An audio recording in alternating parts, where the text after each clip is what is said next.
Ça va te permettre de comprendre l'actualité économique et de pouvoir, si tu veux, anticiper certaines choses qui vont arriver dans ton business et d'avoir aussi des éléments d'échange avec tes clients, tes propriétaires vendeurs. J'ai minimisé le fonds de roulement dont on avait besoin quand on commence cette activité, surtout quand on veut créer sa propre agence immobilière. Allez, je sais pas, t'as eu 3 offres au mois de juin. Là, tu vas être confiant, tu vas dire c'est bon, là, j'ai fait mon objectif et tout. Tu vas peut-être un petit peu te relâcher.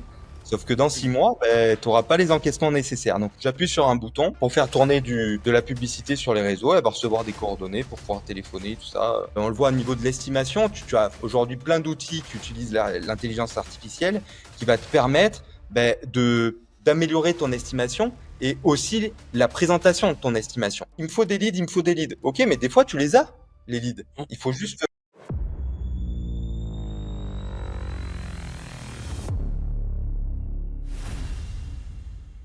Hello à tous, moi c'est Christophe Prudent. Pour ceux qui ne me connaissent pas, j'aide les coachs, les thérapeutes et les agents immobiliers à attirer régulièrement des clients qualifiés en 90 jours chrono avec ce que j'ai appelé le Human Funnel.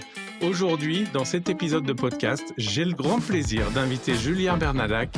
Julien est fondateur de Néo Patrimoine et de Propulse Agent.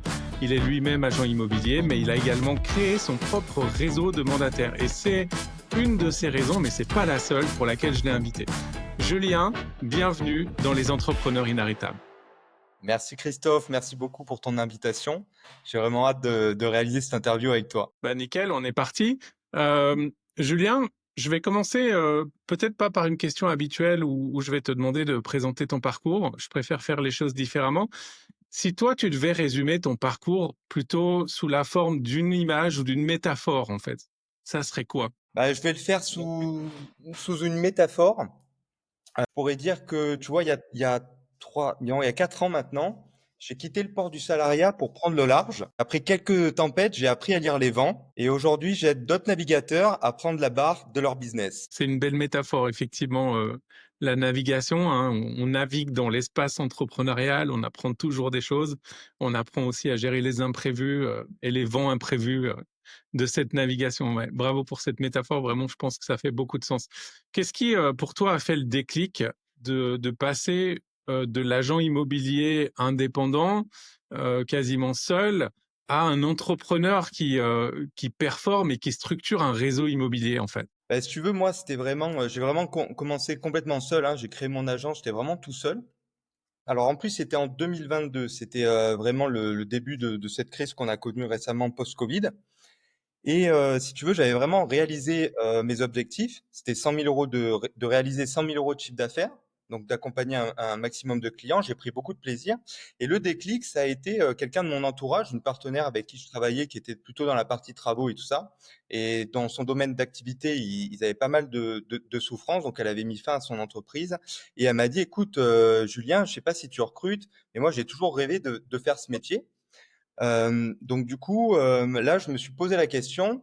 Je me suis dit, bon, je vais transmettre ce que j'ai appris, je vais structurer, encadrer et créer un réel cadre de réussite pour d'autres, en fait, hein. Et c'est là où j'ai vraiment, avec ce premier accompagnement, c'est là où je me suis vraiment rendu compte que ma passion, à moi, c'était d'expérimenter, de structurer et de faire grandir les autres avec moi, quoi. C'est ça, Voilà. d'apprendre, de transmettre ton savoir, le succès que tu as eu en tant qu'indépendant, finalement, de le transmettre au travers de quelque chose de plus grand que juste toi. Hein, tu es vraiment un entrepreneur, tu as un état d'esprit d'entrepreneur en tout cas, et tu as tout le mindset d'un entrepreneur. Euh, Comme tu as toute cette expérience-là, je pense que tu as vu beaucoup d'agents immobiliers qui démarrent ou qui sont déjà confirmés, mais qu'est-ce que ces personnes-là sous-estiment souvent quand ils veulent réussir tout seuls, justement? C'est vraiment un métier, agent immobilier, qui va réunir plein de compétences. Et ça va demander beaucoup de temps de préparation, de suivi. Tu vois, l'aspect juridique, fiscal qui évolue systématiquement. On accompagne plusieurs types de profils clients, des investisseurs, des particuliers. On a connu aussi tous beaucoup d'évolutions dans les taux d'intérêt, d'apprendre déjà de se tenir au fait de tout ça, ok? Et après de savoir l'expliquer à ses clients. Seul, passer du temps sur toute cette partie-là, ça va demander beaucoup d'énergie. En plus, avec cette gestion des hauts et des bas, si tu veux, des fois, on peut avoir un coup de mou, hein, quand on est seul. C'est l'importance, tu vois, de vraiment bien s'entourer. pour maîtriser tous ces aspects-là. Quand tu dis bien s'entourer, ça veut dire quoi, concrètement? Justement pour ceux qui nous écoutent là. Beh, de savoir dans un réseau immobilier, qu'est-ce qu'on va te fournir, tu vois? Ouais, c'est ça, ouais, Déjà ouais, ouais. déjà, c'est important. Ton ton manager, dans beaucoup de réseaux, tu vois, tu peux avoir des équipes, de savoir qu'est-ce qu'ils vont te transmettre en termes d'outils, d'actualité et tout ça. Et puis aussi, toi, comment tu vas aller chercher l'information? Tu vois, on le connaît tous, hein, on reçoit plein de newsletters. C'est pas trop si dans d'autres domaines d'activité, c'est pareil, mais moi, je reçois un maximum d'informations systématiquement avec aussi, certains expéditeurs qui cherchent toujours à te vendre quelque chose. Mais voilà, qu'est-ce que je vais aller lire pour avoir le maximum d'informations synthétiques et de pouvoir avoir tout ce qu'il me faut en fait pour exercer mon métier, quoi. Donc toi-même, en fait, tu t'abonnes, à différentes newsletters dans différentes, choses. Peut-être pas forcément des newsletters de coach, comme moi, mais d'autres choses qui t'amènent l'information directement dans ta boîte mail, ou en tout cas une partie de l'info, c'est ça? Et c'est ça exactement. Et moi aussi, ce que je fais, c'est j'écoute beaucoup de podcasts d'économie et tout ça. Mmh. Ça va te permettre vraiment de comprendre l'actualité économique et de pouvoir, si tu veux, anticiper certaines choses qui vont arriver dans ton business et d'avoir aussi des éléments d'échange avec tes clients, tes propriétaires vendeurs. Tu vois, souvent, on va te parler d'actualité, tu vois, qu'est-ce qui s'est fait à l'assemblée, quel est le vote du budget, quel va être l'impact pour les clients, de savoir qu'est-ce qui va potentiellement être voté et quelles vont être les conséquences pour tes clients et aussi pour C'est toi. ça, ouais, maîtriser, tous ces aspects-là de l'information pour, pouvoir, ben, redistribuer les bonnes infos à ses clients, ou peut-être en parler sur ses réseaux sociaux aussi, hein. Expliquer à son audience, sur ses réseaux sociaux, qu'est-ce qui se passe exactement, quand on reçoit une certaine information politique ou autre, ou économique, ouais. Exact, c'est ça, ouais. Ouais, ouais, complètement. Ça, je pense que c'est un super conseil, surtout, le format podcast, un peu comme celui-ci, hein, que vous écoutez aujourd'hui. Hem Ça s'écoute, dans la voiture, ça s'écoute, ça se regarde sur YouTube, ça s voilà, c'est du temps qui est pas perdu, dans le sens où effectivement, on peut avoir une écoute passive d'un podcast, on n'est pas obligé de regarder un podcast. C'est clair, moi j'aime beaucoup le podcast. Je vais te donner une de mes habitudes. Matin, quand je fais ma séance de sport, j'écoute mon podcast sur l'économie. Ouais, je suis pareil que toi, pas dans l'économie, mais je suis pareil que toi avec, des podcasts plutôt marketing, vente, qui concernent mon activité, ouais. Julien, si aujourd'hui tu devais te dire une des erreurs stratégiques que tu as pu faire avec ton business, ce qu'elle t'a appris, cette erreur-là, ça serait laquelle? C'est assez marrant parce que moi, tu sais, je viens du monde de l'expertise comptable. Mais un truc, tu vois, en réfléchissant, j'ai minimisé le fonds de roulement dont on avait besoin quand on commence cette activité. Surtout quand on veut créer sa propre agence immobilière, quoi. Si tu veux tous les bons outils pour pouvoir faire de bonnes estimations, d'avoir ce qu'il faut en termes de CRM pour pouvoir commercialiser tes biens et tout ça, même dans des outils de prospection, l'investissement, ça on l'avait vu ensemble, c'est toi qui m'a formé au marketing digital, mais si tu veux au départ mettre du budget pour acquérir des leads, ce genre de choses, et aussi ce qui est un coût très important dans notre activité, ben, c'est les portails de diffusion. Et si tu veux, je pense que c'est de ne pas j'ai eu l'argent, tu vois, pour pouvoir assumer tout ça, mais j'ai pas eu la sérénité escomptée. Si avant de commencer, tu arrives à obtenir ce fonds de roulement nécessaire pour démarrer sereinement ton activité, je pense que ça facilite grandement les choses à titre personnel, tu vois. Ouais, Euh, ouais, ouais. t'es moins stress et tout ça, quoi. Voilà. Je dirais ça. Ce que tu dirais plutôt, pour ceux qui débutent, en tout cas leur activité, c'est de se constituer un fonds de roulement un petit peu en avance pour être un peu tranquille avec leur trésor quelque temps, le temps que les premiers mandats arrivent, hein, ça serait plutôt ça? C'est ça. Et si on peut, tu vois, le donner en ce conseil pour les conseillers immobiliers mandataires, c'est quand ils démarrent, donc là c'est plus pour ceux qui démarrent dans l'activité, c'est vraiment de se dire, OK, euh, combien j'ai de mois où j'ai l'argent qu'il me faut pour subvenir à mes besoins, pour être tranquille en fait, pour être serein. Et de caler ses objectifs, tu vois, de rentrée de mandat, d'estimation, d'offre d'achat et tout, avec cette cohérence de son besoin en fonds de roulement. Parce que c'est là où je le vois aussi pour avoir accompagné des agents. qui ont commencé cette activité chez Néo Patrimoine, il faut pas qu'ils soient en stress. C'est vraiment cette sérénité, pas se poser de questions. Se dire, par exemple, tu vois, chez moi, je leur dis, il vous faut 6 mois. Pendant 6 mois, il faut que tu sois tranquille quand tu commences.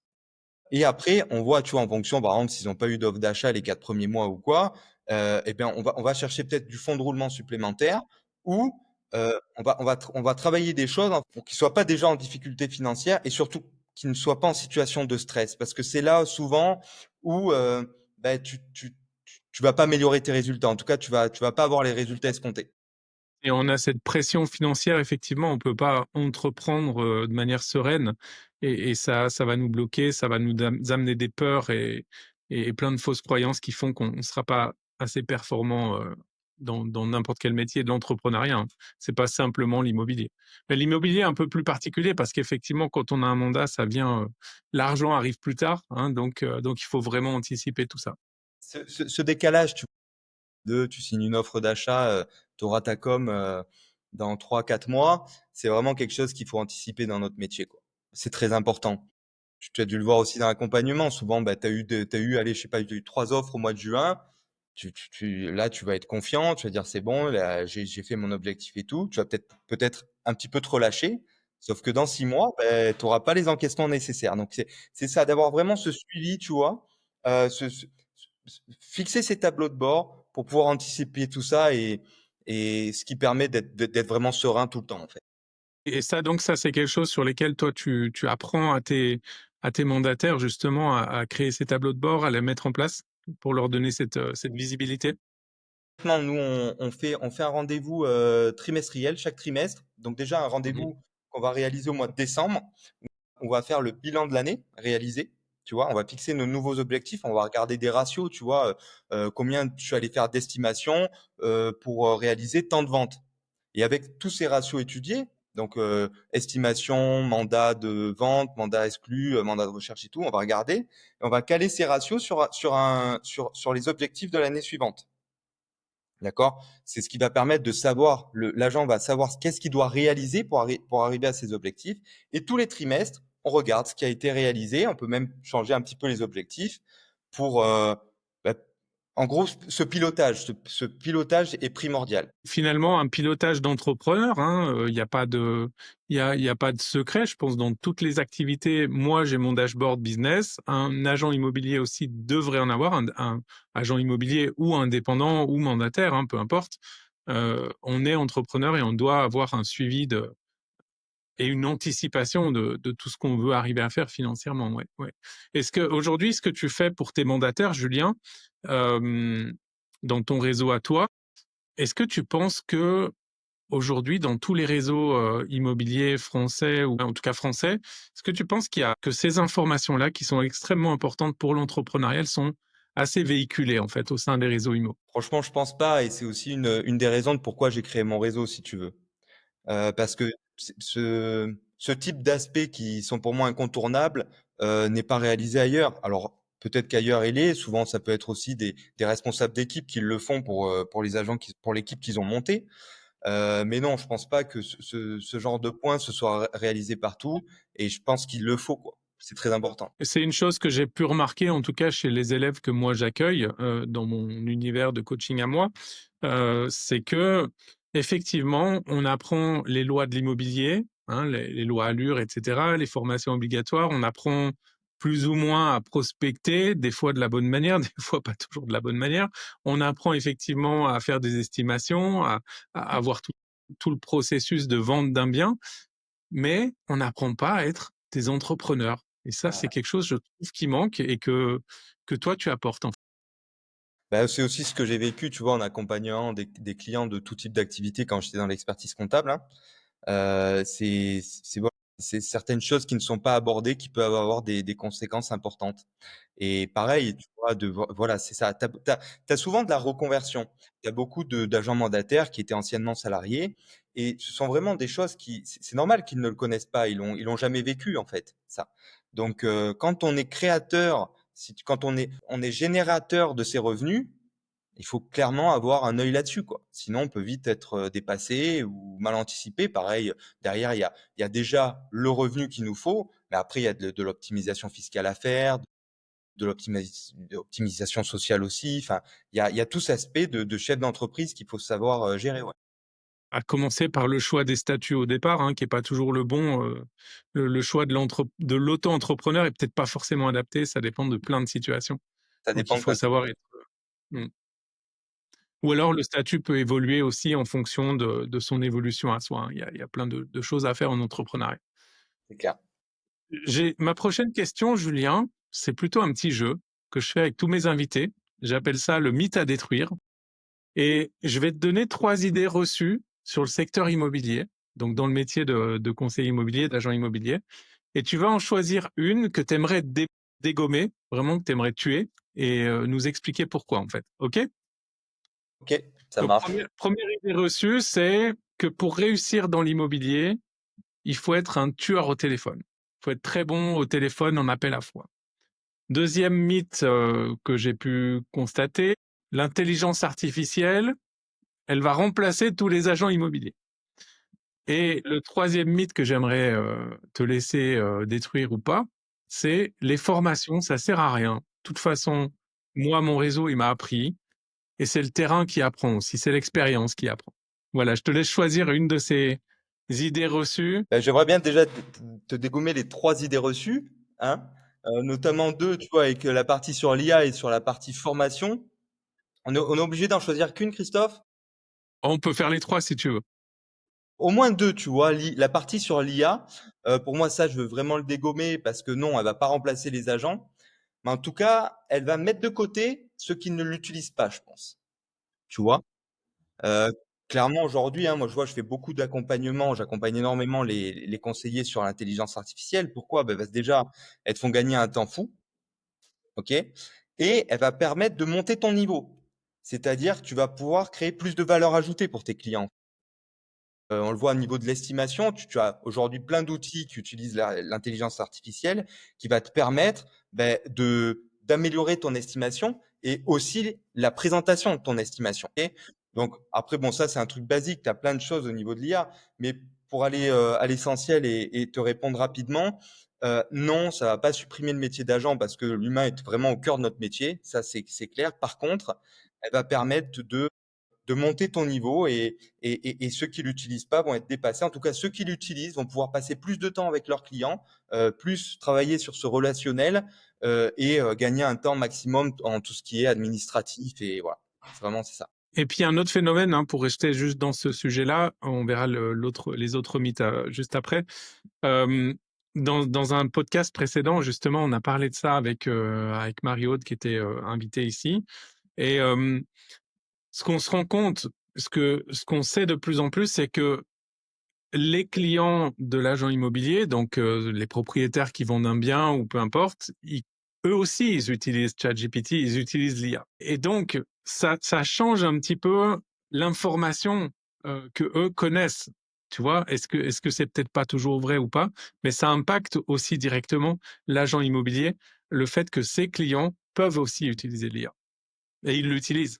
C'est clair. Et c'est là où si toi, t'as pas de coup d'avance, ben je pense qu'avec celui qui ne l'utilise pas, son propriétaire vendeur s'il maîtrise l'IA et qui va essayer de répondre à son besoin avec l'intelligence artificielle, il va peut-être avoir un meilleur résultat que l'agent immobilier qui va lui présenter ce qu'il a fait sans utiliser l'IA. Ouais, d'où l'importance de savoir se démarquer aussi et de poser une vraie posture de leader face à ses clients, hein. C'est Parce clair. que finalement, aujourd'hui, juste l'information de savoir quelque chose sur un bien immobilier ou quoi, l'IA peut y répondre aujourd'hui pour les clients. C'est sûr. Donc, l'autre mythe que tu voulais détruire, c'était C'est euh, l'aspect formation, si tu veux. l'aspect formation. Ouais. Voilà, l'aspect formation, j'ai vraiment envie d'évoquer ça aussi avec toi. C'est le terrain, c'est vraiment indispensable, tu vois.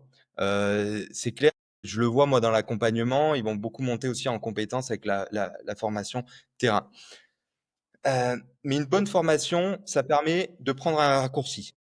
Tu évites les erreurs, tu gagnes vraiment du temps, tu montes en compétence et tu restes sur une dynamique d'évolution constante. Tu vois, sur certains aspects, tu es pas obligé de te prendre un mur, si tu veux, pour avoir la leçon.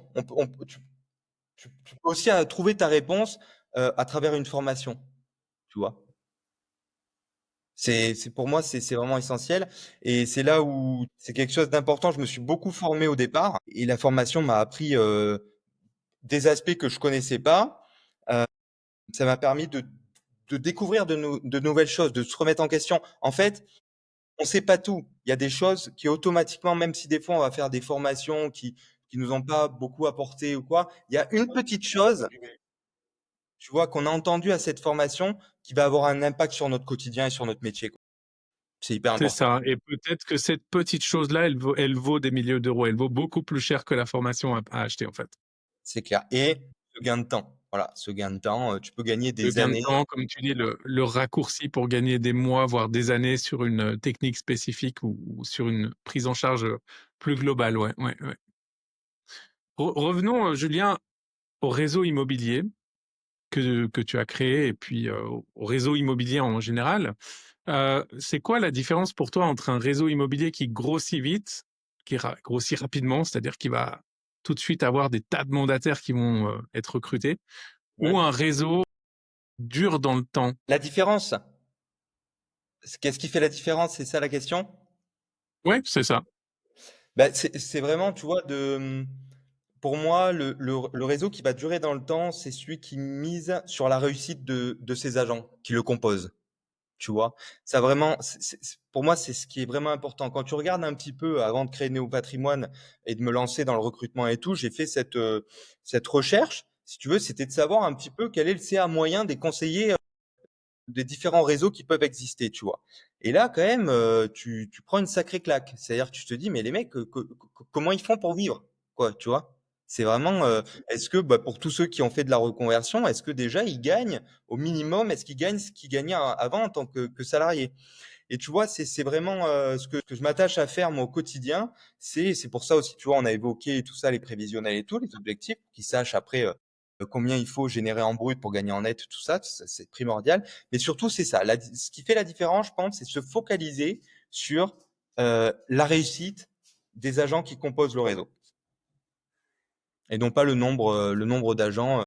Et non pas le volume et le chiffre d'affaires, ouais, tout à fait. C'est-à-dire se concentrer, ben, finalement, comme comme un dirigeant, hein, se préoccuper de ses collaborateurs. Je pense qu'on pourrait même si les collaborateurs sont eux-mêmes auto-entrepreneurs ou ont même leur entreprise parce que c'est des mandataires, on peut aussi s'en occuper comme si c'était ses employés. Comme ses employés. Et puis, tu vois, ma vision des choses, c'est que c'est des clients avant tout. Tu vois? Moi, mes conseillers, c'est mes clients. Donc, je veux leur satisfaction et je veux leur bien-être, quoi, qu'ils soient bien chez moi. Voilà. Et si eux, ils vont bien, Et moi, je vais bien. donc tu les fais grandir, tu fais grandir leurs connaissances aussi, leurs compétences, hein, ce qui fait que bah, derrière ils se sentent bien, ils gagnent bien leur vie, donc forcément bah, ton réseau dure et même se développe en fait naturellement. Mmh, complètement. Mm.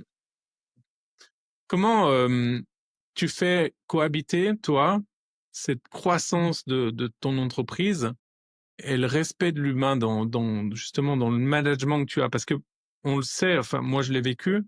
On a toujours, quand on a une croissance un petit peu exponentielle assez rapide, hein, quand on a ce qu'on appelle un peu d'hypercroissance, euh, ça amène un peu de chaos en fait. Et donc, on a tendance à devoir moins s'occuper de ses employés.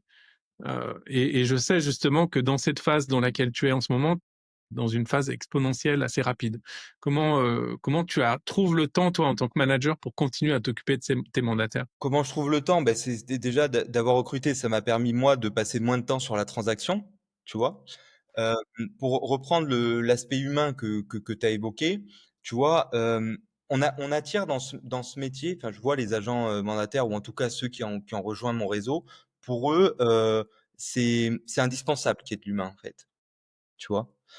Et c'est quelque chose au moment du recrutement aussi, c'est le premier truc que je vais voir lors de l'entretien pour rejoindre Néo Patrimoine. Je vais avoir une vigilance accrue là-dessus. Est-ce que l'aspect humain est essentiel pour cette personne qui veut rejoindre mon réseau? Déjà pour qu'on soit aligné, tu vois, et Est-ce que pour vous moi, partagez en fait les mêmes valeurs, hein, à ce niveau-là? exactement. Tu vois, puis pareil. tu as envie déjà que tous les agents qui composent ton réseau et toi aussi, tu as envie de prendre du plaisir avec les personnes qui t'entourent. On l'a vu tout à l'heure aussi. C'est ça, et c'est vraiment ce respect de l'humain. Et aujourd'hui, c'est incontournable, même pour eux vis-à-vis de leurs clients. Pour moi, la croissance va avec l'aspect humain, en fait. C'est pas dissociable. C'est pas dissociable. On est 100% d'accord là-dessus, clairement. Toi, tes mandataires, tu les accompagnes aussi sur des manières de générer leurs propres prospects ou leur visibilité. Euh, voilà, est-ce que tu les fais monter en compétence aussi là-dessus, sur toutes ces possibilités qu'il y a aujourd'hui? Complètement. Tu as beaucoup d'activités, on le voit avec les réseaux sociaux et tout ça. Et puis moi, je l'ai essayé au départ, au début de mon activité, ce marketing digital. Et clairement, c'est un gain de temps. C'est un gain de temps. En fait, si tu veux, pareil, toujours dans ce rendez-vous, parce que c'est un petit peu, si tu veux, le point de départ de l'activité de chaque agent chez Néo Patrimoine, c'est de faire le point comment je vais atteindre mes objectifs. Pour ceux qui n'ont pas besoin, tu vois, ils maîtrisent la prospection terrain. Moi, je crois vraiment au fait que on a tous des appétences, tu vois. Celui qui aime pas faire du phoning, faut pas qu'il en fasse. Par contre, il va falloir aimer quelque chose parce que ce métier, tu arrives si tu fais de la prospection. Ça, c'est incontournable. Et t'as beaucoup le marketing digital, il a cet atout, si tu veux, en tout cas que moi j'ai ressenti quand j'ai commencé, c'est que tu es t'es moins intrusif. C'est-à-dire que c'est un choix, les leads que tu as rentrés, les coordonnées que tu as reçues, ils ont fait le choix de te donner leurs coordonnées. Et donc, c'est beaucoup plus facile de les appeler, tout ça. Et donc, j'accompagne mes agents, je leur montre ça et je leur mets même à disposition, en fait, si tu veux, de la génération de leads, ou après, eux, ils ont plus qu'à appeler, tout ça. Voilà.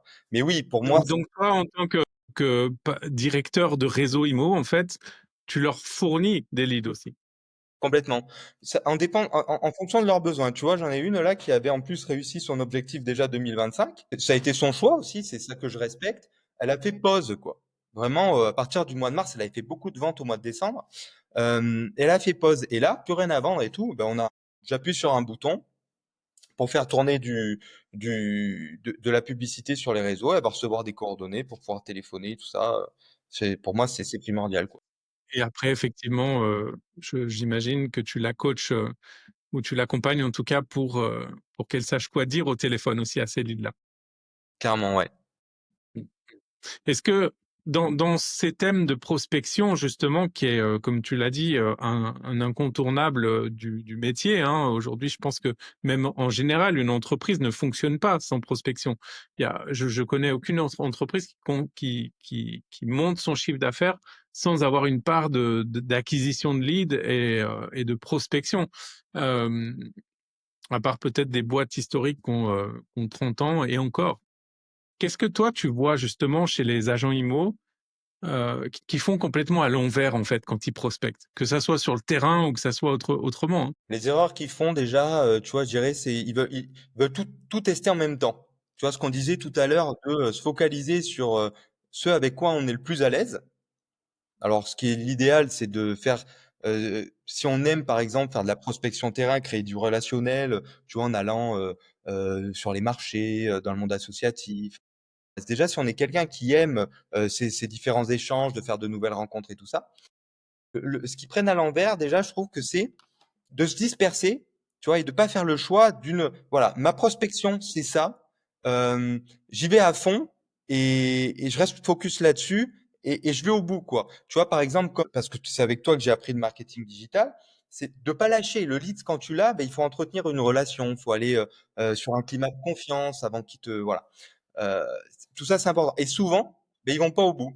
C'est-à-dire que c'est juste se dire, il me faut des leads, il me faut des leads. Ok, mais des fois, tu les as, les leads. Il faut juste. Tu les as, tu les as d'abord dans ton téléphone, hein, ça c'est une phrase que je donne souvent. Enfin, vous avez tous des leads dans vos téléphones et vous le savez pas encore.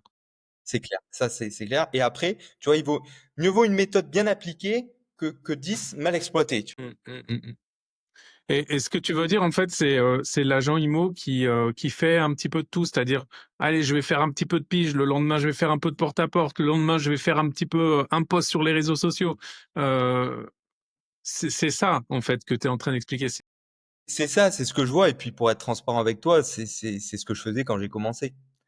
C'est-à-dire qu'en regardant, en faisant des formations, j'abordais plein de techniques, de prospection, hein, parce que comme tu l'as dit, hein, sans entrer de sans faire de prospection, si tu veux, on n'a pas la sève hein, qui dont on a besoin pour notre activité et c'est la base de la génération du chiffre d'affaires. Donc tu vois, j'ai voulu semer un peu des graines partout. Alors ça a fonctionné, hein, parce que j'ai fait de bons résultats, dès la première année, mais je pense que ça aura encore mieux fonctionné, heu et je le vois par rapport aux agents que j'accompagne, quand ils se focalisent sur une prospection, on choisit une prospection qui est celle-ci, tu veux la faire, tu vas au bout et ben, c'est parce qu'on on expérimente aussi, si tu veux. On s'améliore à chaque fois. Quand On on va s'améliore, on fait des itérations sur ce qu'on apprend au quotidien, et il y en a toujours à apprendre. Il y a toujours des choses à apprendre, ouais. exact, ouais. Mais de toute façon, je pense que celui qui démarre, qui sait pas trop, tiens, est-ce que je dois faire de la pige, est-ce que je dois faire du terrain, et cetera. Comme tu disais tout à l'heure, je pense qu'il faut tester quand même un petit peu au départ, un petit peu tout pour savoir ce qui nous motive le plus en fait, tu vois. Et après, en deuxième étape, se concentrer sur une seule chose, effectivement. Ouais, ouais, mais Et se concentrer suffisamment longtemps pour avoir des résultats. Ne pas abandonner au bout de 3 semaines, tu vois, sinon ça fait aucun sens. c'est clair. Je suis assez d'accord avec ça, ouais. Aujourd'hui, dans ton activité à toi, pas forcément en tant que réseau, mais en tant qu'agent IMO, enfin, je sais que tu t'écartes de plus en plus de ça pour aller vers ton réseau immobilier, mais en tant qu'agent immobilier, heu, quel, canal d'acquisition aujourd'hui tu te donnerais le plus performant dans tout ce que tu as essayé? Bon, si je dois te répondre aujourd'hui, c'est la recommandation. Ouais, c'est le bouche à oreille, ouais, ouais. Et ça, tu vois, c'est devenu, parce que ça j'ai trois ans d'activité derrière. Donc si tu veux, mais c'est là où c'est aussi important, d'établir un vrai relationnel avec tes clients et de Mmh, faire ce mmh. suivi avec tes clients. Après, si tu m'avais posé cette question, il y a 3 ans quand j'ai démarré, enfin un peu plus de 3 ans maintenant, c'est le marketing digital. Pourquoi? Parce que j'étais arrivé sur un secteur que je connaissais pas. J'ai commencé l'immobilier dans un secteur où j'avais pas de relation. Donc, comment se faire connaître rapidement? Ben, c'est de faire de bonnes publicités sponsorisées. Alors bon, faut tester, hein, comme on a dit tout à l'heure, il y a des choses, on va s'améliorer et tout ça. Mais voilà, mettre un petit peu de budget et ça paye, quoi. C'est ça. Donc on choisit une technique et on apprend au bout ou alors on se forme pour apprendre, vraiment tout ce qu'il faut apprendre, sur une stratégie. Clairement, ouais. Quand on passe de conseiller immobilier indépendant ou agent immobilier indépendant, comme tu l'as été, à véritable chef d'entreprise, hein, qui gère des équipes, qui a beaucoup plus d'ambition, comme c'est ton cas maintenant, c'est quoi le changement de mindset que tu juges le plus difficile à switcher, en fait? C'est vraiment, si tu veux, mon challenge du moment. C'est passer du je fais ou je fais faire, tu vois? Et voilà. À la délégation, en fait. Exactement, d'apprendre à déléguer. Alors la partie, structurée, accompagnée, ça me va, tu vois? Mais aujourd'hui, vu que je suis sur cette transition-là, Mmh. c'est vraiment un challenge pour moi de trouver les bonnes personnes et savoir déléguer, tu vois? Et c'est vraiment le truc du moment, quoi. Donc apprendre à s'organiser avec une équipe, effectivement, c'est un changement de mindset assez important à avoir, hein, pour lâcher en fait certaines choses quand on est entrepreneur, pour arriver à cet état d'esprit de se dire, «C'est plus moi qui dois faire les choses. Ça, c'est plus mon rôle, c'est Ouais plus mon boulot. Maintenant, je vais apprendre à quelqu'un à le faire à ma place». et c'est pas facile parce que, bah, tu as toujours tout fait, seul, si tu veux et bah, après c'est des croyances à faire péter, des croyances limitantes aussi à faire péter, tu vois? C'est de savoir et puis surtout que quelqu'un va peut-être le fera, aussi à sa manière, en tout cas de structurer pour que ça fonctionne au départ, mais d'arriver à faire confiance et voilà, que ça se passe bien dans cette transition-là. Et que ça soit pas forcément fait comme nous on le pense, parce que ce sera jamais fait comme nous on le ferait, hein, et savoir lâcher cette partie-là aussi. Mais je pense que le secret aujourd'hui pour ça, pour bien déléguer, c'est vraiment dans le process en fait, dans l'écriture des processus de l'entreprise et dans cette façon de fonctionner qu'on peut avoir. Après, ça va être fait avec la personnalité de chacun en fait. Donc toi, tu préconises vraiment de bien mettre à plat tous les process, en fait, pour déjà que, bah, en fait, pour que ce soit clair pour celui qui va te rejoindre, quoi. D'abord, c'est valider le processus par soi-même, hein. Qu'est-ce qui fonctionne pour soi? Comment ça fonctionne? Et puis après de le poser effectivement avant de l'enseigner à ses collaborateurs ou à ses, mandataires, hein, comme c'est ton cas avec ton réseau, effectivement. Mmh. Hein, d'abord le faire réussir soi-même, le valider, valider que ça fonctionne, valider que tout ça, ça marche et puis ensuite on peut transmettre la connaissance. Et c'est ce que je fais moi dans les coachings. De toute façon, je n'enseigne rien que je n'ai pas validé moi-même. Pour les mandataires, j'ai aucun problème, si tu veux, parce que la méthode d'agent immobilier, de ce que j'ai fait en transaction et tout, c'est simple. C'est plus la partie après, ben, l'accompagnement. Tu vois, il y a tout ce suivi, ce qu'on disait tout à l'heure, de faire les prévisionnels, tout ça. C'est des choses qui aujourd'hui, je me vois pas encore déléguer. Ça viendra. Yes. On aura l'occasion d'en reparler effectivement, mais ça viendra. Et aujourd'hui, si tu devais transmettre une seule conviction à ton équipe, une certitude, une conviction, ça serait laquelle de conviction que tu aimerais leur dire là? Ben, vous avez pas besoin d'être parfait, quoi. Ce qu'il faut, c'est être constant. La Mmh. régularité, l'intention et l'engagement. C'est pour moi, c'est ça qui fait la différence. Pour te le faire rapide, court. J'ai vu beaucoup ce cas-là, effectivement, aussi avec mes élèves, hein, si je reprends par exemple des posts Facebook, on attend le moment parfait, on attend que on ait la photo parfaite avant de la publier et finalement, bah, on perd du temps, hein. C'est la constance, la régularité qui paye. Exact. Dans l'action. Mmh. Être dans l'action permanente, ouais, de manière non négociable. C'est un état d'esprit d'entrepreneur inarrêtable, effectivement. Hem Je mettrai le lien, sous la vidéo dans la description vers Néo Patrimoine, hein, que les gens aillent voir et puis je mettrai aussi le lien vers ton profil Facebook si certains veulent te contacter. J'aimerais Yes. connaître, la vision que tu as pour, Néo Patrimoine à 5 ans, quel cap tu t'es donné? Quels objectifs tu t'es donné avec tout ça là? Alors, si tu veux, le cap, j'aimerais qu'on soit plus nombreux, tu vois? Je me suis pas fixé de eh, vraiment de chiffres pour, le nombre de conseillers qui composent, Néo Patrimoine dans 5 ans. Ce que je veux en tout cas, c'est que chaque conseiller atteigne ses objectifs qu'il s'est fixés. Je veux vraiment. C'est dans une politique pas de volume, mais de qualité et puis de bien-être de ton équipe, hein. C'est ce que j'avais constaté, ouais. L'objectif, parce que si tu veux, moi, ce que je veux, c'est vraiment augmenter leur CA moyen. Alors, ils sont pas toujours, hein, c'est eux qui fixent leurs objectifs, mais voilà, au moins qu'ils arrivent à réaliser leurs souhaits, tu vois. Ça, c'est primordial pour moi. Et c'est aussi, c'est pour ça que je peux pas donner de volume parce que là, je l'ai vu, j'ai mis une pause sur mon recrutement ces 8 derniers mois parce qu'il fallait déjà que j'amène beaucoup de conseillers qui m'avaient rejoint à la réalisation de leurs objectifs. Et après, tu vois, ça se fait avec les opportunités, avec les échanges et d'arriver à déjà à cet objectif primordial pour moi, c'est que chacun réalise ses objectifs, ouais. Donc tu vas avoir plusieurs cycles, hein. Tu vas avoir des cycles où tu ouvres les portes du recrutement pendant un certain temps, mais après une fois que tu as fait rentrer des nouvelles personnes dans ton réseau, tu vas t'en occuper correctement, tu vas les former, tu vas les faire réussir eux-mêmes avant d'ouvrir de nouvelles inscriptions, hein, c'est ça? C'est complètement ça, ouais. Je pense que c'est la meilleure stratégie.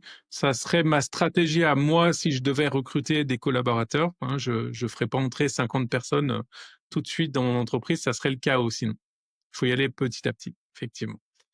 Si toi, Julien, tu devais, avec toute l'expérience que tu as maintenant, imaginons tu perds tout, tu n'as plus Néo Patrimoine, tu n'as plus d'audience sur les réseaux sociaux, tu n'as plus d'outils, plus de logiciels, tu recommences à zéro, ce que tu as déjà fait, hein, d'ailleurs, parce que tu es reparti à zéro.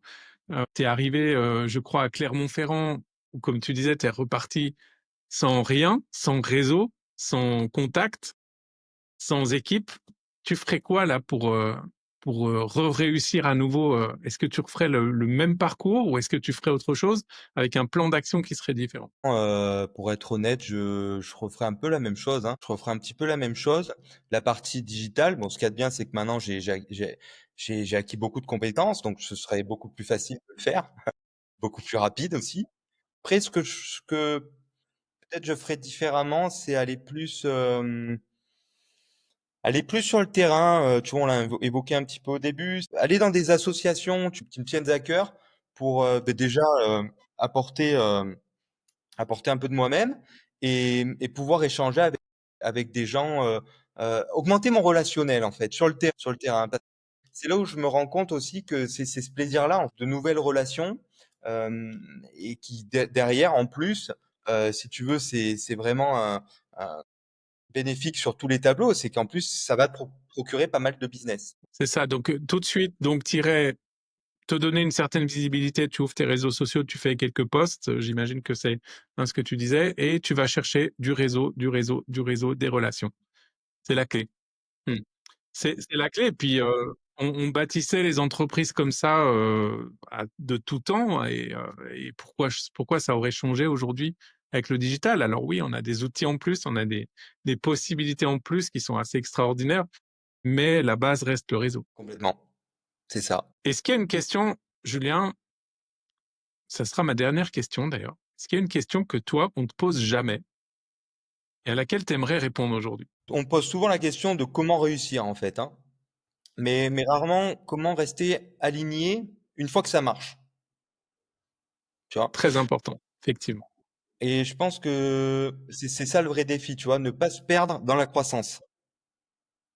Rester fidèle à ses valeurs et continuer à avancer sans s'oublier. C'est très important. Merci Julien, c'était vraiment excellent ce que tu nous as partagé.